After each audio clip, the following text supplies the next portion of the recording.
Assalamu alaikum, guys. Welcome to Muslims with Progressive Values. I am your host, Kendra Cordova, and today we're going to be continuing Chapter 3 called Critiquing Hadith by Dr. Kugel. This is his book, Homosexuality in Islam. It's an academic work that he put together over years of research. But before we get into that, I did want to do a few quick announcements. So first of all, I want to give a shout out to the people who have been sending me emails and comments.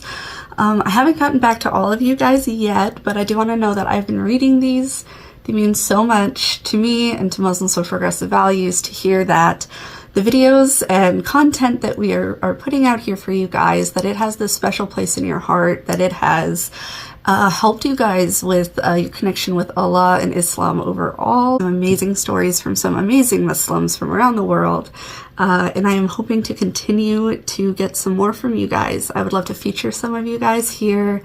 If I haven't gotten back to you, I will soon, inshallah. The second thing I wanted to let you guys know is that with Ramadan coming up, I'm going to be doing videos specifically for Ramadan, tips and tricks for the modern Muslim, as far as, things we can do to, celebrate Ramadan, tips and tricks for fasting, if you can't fast for a medical reason, what you can do about that, and things like that. Final announcement is that also in March, the first Saturday of every month now, starting in March, I'm going to be doing a live class via Zoom. And so we are going to have some stuff going out soon where you guys can do an RSVP on that. I think they're doing tickets that you buy. I'm not sure, but of course the proceeds go to Muslims for Progressive Values. Right, and now we can get into our video. So this section is called A Tradition of Forgery. And before we get into this, I want to let you guys know that this video and this chapter, as you'll hear as we go along, is not here to say in any way that there is no room in Islam or in our lives for hadith, right? Hadith are an essential part of understanding Islam. But as we go through this chapter in the last video and this one as well, what we are doing is we are coming to hadith and having to sort of reevaluate the way that we approach it, right? Understanding that it is not a perfect science. There's no equation you can just put something into to make sure that it's absolutely factual. We have a lot of things we need to take into consideration when we approach hadith. We need to take into the consideration of, first of all, was this even something that was really said or that someone did? What's the chance of this being a forgery? Does this hadith only pertain to a very specific situation? Was this based on a personal experience that the Prophet Muhammad had that was more of a human thing than like a religious thing? How much of this is just an opinion? How much of this connects back to the Quran?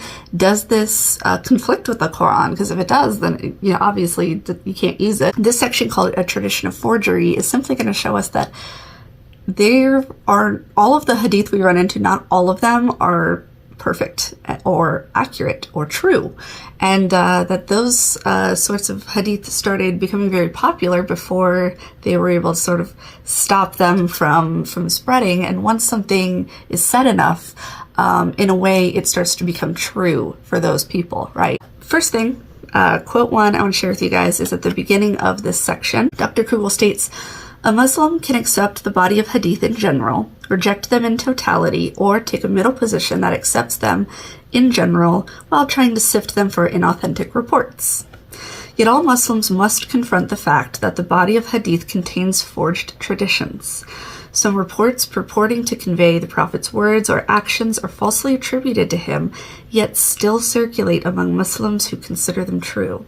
Neo-traditionalists try to minimize this fact by claiming that hadith sciences in classical times weeded out falsifications as hadith were written down and gathered into usable collections." Okay, so this is what we're saying. As we come in here, whether you believe that there isn't enough truth within hadith to be able to just use it, whether that is your side or you're on the side where you're like, I love hadith helped me to connect with Islam, I think they're overall pretty accurate, and you take that side. Wherever you are on your approach to hadith, we have to acknowledge the fact that there are forged hadith. They're not all accurate. Just because a lot of people say something is accurate does not actually make it accurate. We talked about this in Breaking the Cycle. So in my video, Breaking the Cycle, I talked about 12 of the most common logical fallacies that come up when we have a conversation, discourse on Islam, right? And so one of those things is the idea that, well, everybody believes it, so it must be true. This is called ad populum, or a bandwagon fallacy. I have seen this one in the comments quite a bit too, where they'll say, well, the majority of scholars would say this, or the majority of scholars or the majority of Muslims would say this. And while we have to acknowledge the fact that, yes, the majority of Muslims might believe something or scholars might say something, we cannot use simply that as a fact, like creation of fact. Like, it doesn't prove something is true just because a lot of people believe in it. People are flawed. Every person is flawed. So just because somebody believes something doesn't automatically prove it. A good example of this, as I said previously, is the idea that the world, people believe that the world was flat. The majority of people believe the world was flat and that you could just sail off the end, right? They believed that the Earth was the center of the solar system. The majority of people did, to the point that they would kill scientists who said otherwise. Or if we go into the world of religion, if we say the majority of humans that come up with something must be correct, then Christianity would be considered the most perfect religion, or the true religion, because the majority of religious people in the world are Christian. So we can't just say, well, everybody says it is, right? That doesn't prove anything. We actually have to come to Hadith and understand how to do a critical analysis of it before we can decide if something's true or not. Going from there, let's get to quote 2 I want to share with you guys is a little while later. He gives an example of a specific hadith, right? So he says, let us consider one of the most widely cited reports in Islamic literature on homosexuality. The Prophet was reported to have said, quote, when the male mounts another male, the angels are alarmed and raise a cry to their Lord. The wrath of the Mighty One comes down upon those men. The curse covers over them, and the tempters surround them. The earth asks the Lord for permission to swallow them up, and the divine throne grows heavy upon those who bear it up, while the angels declare God's greatness and hellfire rears up high. The conservative medieval scholar Ibn Qayyim al-Jawziyya, died 1350, cites this report in the book on love, but warns that its chain of transmission is quite weak. A later medieval Hadith scholar, who was equally conservative but had no particular obsession with homosexuality, declared this report to be an outright fabrication. So one point here is that, okay, so here is a Hadith on homosexuality, very popular, had been published with Hadith. However, even in its original publications, it was cited as being not super strong. It was pretty weak. And then later conservative scholars that would believe that homosexuality is a sin said this isn't even a real Hadith. Like, this has not been proven. This is not strong enough. We cannot consider this to be a real Hadith, right? And yet it is very popular even today. He continues to say that medieval scholars like Patani discovered forged reports but had no success removing them from circulation. Almost 5 centuries after Patani proved that this particular report was forged, it is still in circulation among Muslim communities. Hadith scholars could pronounce judgment on reports or transmitters but had no means to actualize their judgment. Jurists, preachers, poets, and parents repeated the report without questioning its authenticity. Even in South Asia, where Patani exerted such influence and his books are printed and read, this particular report continues to be cited. So you'll have something that has just been around so long that even if a scholar, even if not even a progressive scholar, somebody you would consider to be a conservative, comes out and says, okay guys, but this one's not real. Like, this Hadith is not legit. This is forged. We can't use this one. People will just continue to use it. Even if they respect him and they like him, they're just like, well, we want to use this one, so we're just going to use it. Because why? Appeal to tradition. We've always used this one because my parents used this one, because my parents can't possibly be incorrect. I trust them. I love them. So they said it. So therefore it's true. You know, an imam that I really respect said it. Therefore it must be true. We're doing this appeal to authority, appeal to tradition, appeal to ad populum, right? But that doesn't prove something is true just because a lot of people believe it. Finally ends that little section by saying, Fatini also discredits the famous saying, quote, the Sodomites will be raised on Judgment Day in the form of monkeys and pigs. The Hadith scholar considered its isnad from Abdullah ibn Umar, the esteemed Sahabi or companion of the son of the second Caliph, to whom is attributed 2,630 reports, and deemed it false.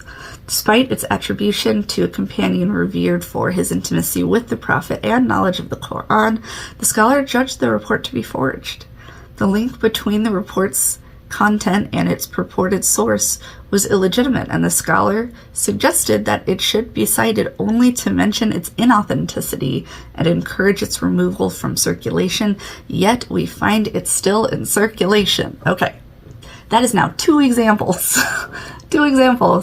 of hadith that a lot of people use and a lot of people cite, and there have been conservative judges and scholars that have said, please stop using this, it's not true.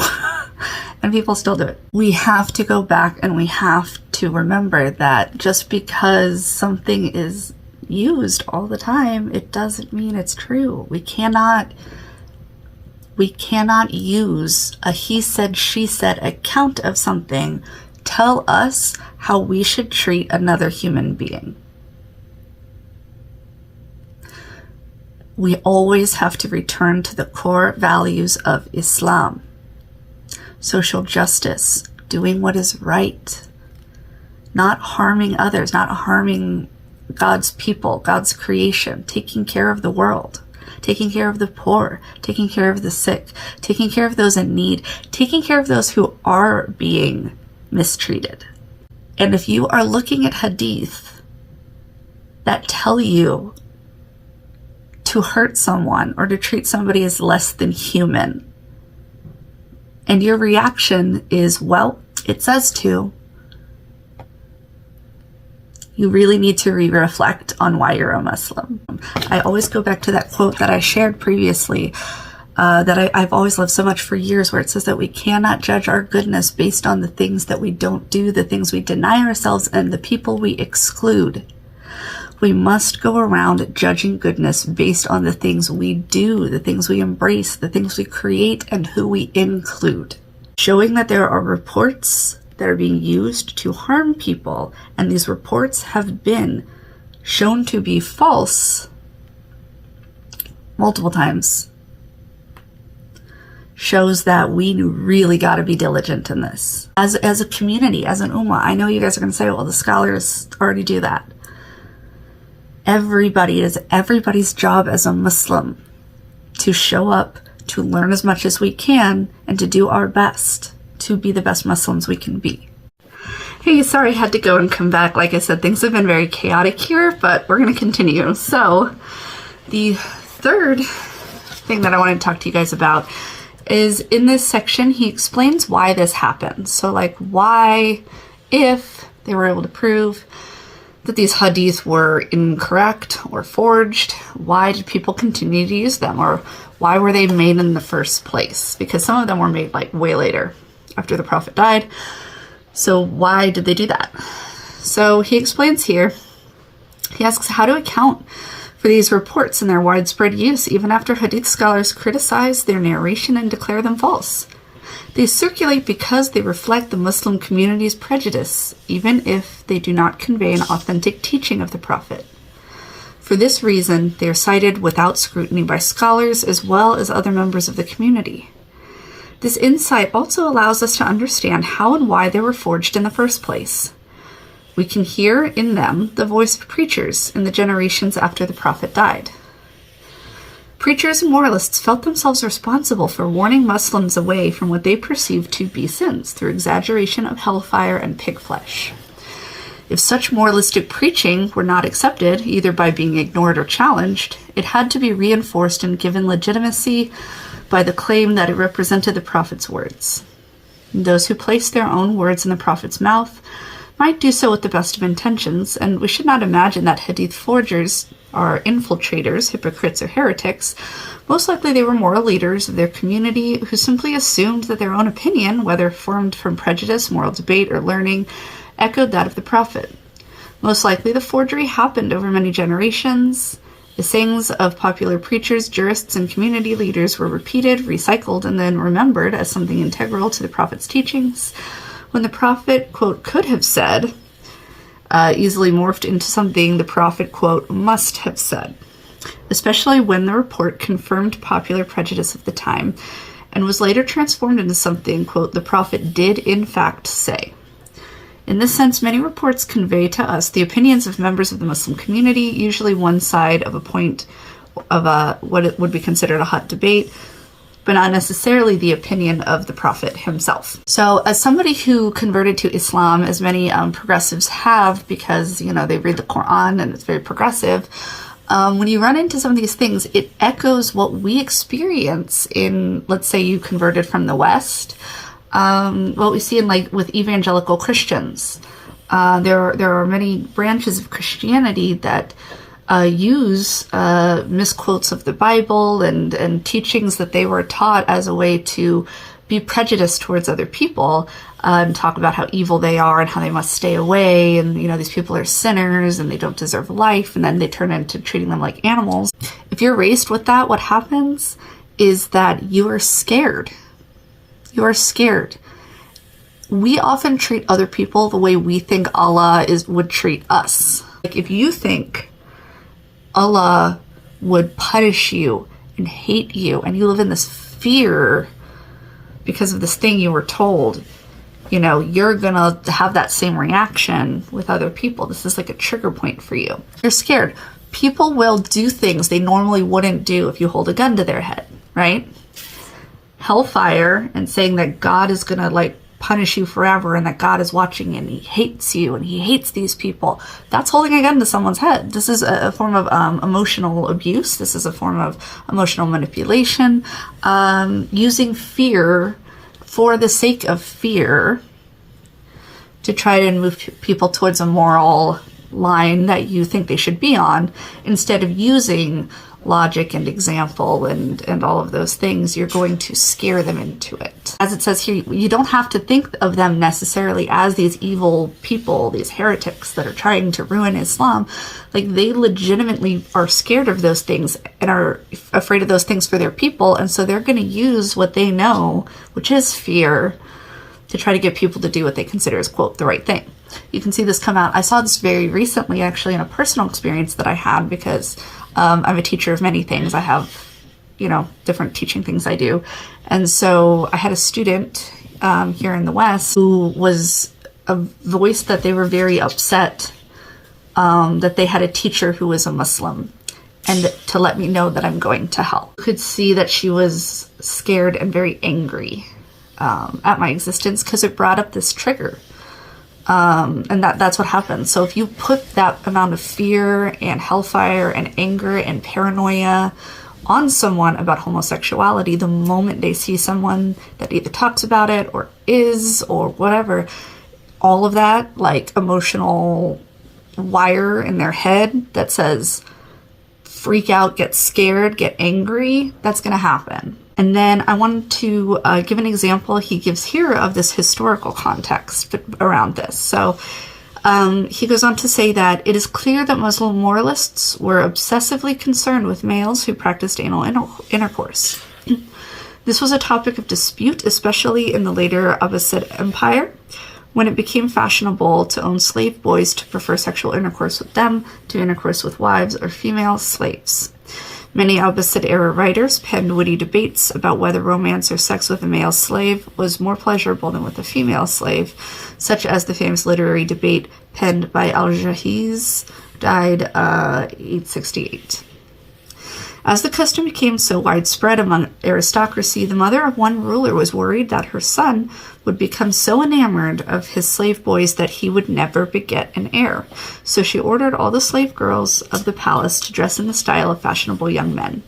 Muslim moralists and jurists responded to these radical transformations of culture by preaching against the seductions of same-sex eroticism in a pederastic mode. Right? So you see this thing going on, you don't like that this thing is going on, and so in order to fix it, the fastest way to fix something and to make people change is by using some form of emotional manipulation, i.e. fear. Again, not necessarily saying that these people have a thirst for blood and that's why they, started sharing these, but they might have had their own concerns, their own fears, their own bias, their own cultural reasons for something. And the unintended consequence is that this anger and this fear will then sort of have a life of its own out in the world and might cause horrible things and injustices to happen. But once you create something like that, it's really hard to make it stop. That's why we even have this today in a modern world where we can do research into psychology and biology. We can do research into the natural world. We can do research into romantic relationships, sexual relationships. We can do, sociological studies. We can connect with people from cultures and places all over the world in a second on like a cell phone or on the internet. And yet, even if we can prove that something is a forgery, it can still continue to spread and be used. For his historical context, he has one more section I wanted to share for that, and then I just have one more quote for y'all. So he continues to say, the scholar who discredited all these reports, Muhammad ibn Tahir Patani, had no motive to encourage homoerotic acts. Although he probably agreed with those who circulated these reports that same-sex intercourse is sinful, he objected to any words being projected onto the Prophet that he demonstratively did not say. Patani notes with engaging honesty that, quote, there are many kinds of people who have fabricated hadith, but those who are gravely damaging are those who belong to communities of righteous asceticism, who falsely attribute reports to the Prophet in order to have people refrain, and then people accept their sayings out of trust in them due to their righteousness. So with that said, again, if someone you trust says something, that's going to create an appeal to authority. And you're going to be like, well, I trust them. They must be right. I don't have to check it. If that saying becomes common around all of your people, it's going to be an appeal to tradition. Well, we've always believed this. We've always done it like this. This is what your father and your grandfather and your great-grandfather said. This is what our mom says. It must be right. And it becomes extremely hard to unravel all of that if it's become this ingrained into people's minds. So the fifth and final one that I want to go over with you guys kind of concludes this section. So he says, all these reports judged as forged but continuing to circulate share certain features when we examine their matan. They convey condemnation of homosexuals in moral terms rather than legal terms. They speak of divine punishment on the day of judgment rather than legal punishment. There is a group of reports that do this, one of 5 categories of reports which address homosexuality in some way, which will be detailed in the next section. The fact that at least 5 reports in this category are forged should give us a cause to scrutinize them when considering others with such exaggerated moralistic imagery, or that use the technical term luti. Such reports, in any case, are not used by jurists in building the Sharia and its legal rulings, addressing as they do the more rhetorical realm of punishments in the afterlife, which is beyond the purview of legal rulings proper. There's no consensus among Muslim scholars about the extent of forged reports. This is something that they haven't fully fixed yet, and what we're going to do with them yet. Which is another thing taken into consideration. Finally, he brings up another sort of like an outside source that came and did some analysis on this, because we already talked about some Muslim jurists and people like that. He talks about the German Orientalist Joseph Schnacht was the first scholar to allege that the Hadith as a corpus were written down late in the 2nd century after the Prophet's death. So he goes on to talk about another scholar sort of from a more outside perspective. He says the German Orientalist Joseph Schnacht was the first scholar to allege that the Hadith as a corpus were written down late in the 2nd century after the Prophet's death, and therefore represented the legal opinions and moral commentary of later Muslim society. He asserted that isnads were created under pressure from the emerging discipline of Hadith scholarship to justify reports and opinions that were already in circulation among jurists, moralists, and political partisans. In Schnacht's view, Hadith were generated by civil wars, theological debates, and legal arguments, which engrossed the first several generations of Muslims after the Prophet's death, rather than by the memory of the Prophet's companions passed down through oral tradition. Schnacht may have overstated this case, and later Western scholars have modified his theory over the last century and a half, but Schnacht's insight does account for some troubling aspects of Hadith, for which Islamic orthodoxy does not account. These are evident in the case of the two inauthentic reports cited above. So, with all that said, I hope this section of the chapter 3 was helpful for you guys. I'm going to have some more videos coming out soon, inshallah. I will see you there. Like I said, we're going to be doing a class in March. I'm going to have some Ramadan videos, and I'm going to continue the homosexuality and Islam sections. We might take a break and resume after the Ramadan videos. And then after that, after we finish this book, we're going to be switching over to gender equity and gender equality in Islam, specifically with women's rights. So I hope you guys have a great day. Thanks for watching, and inshallah, I will see you in the next video. Don't forget to like and subscribe. Bye.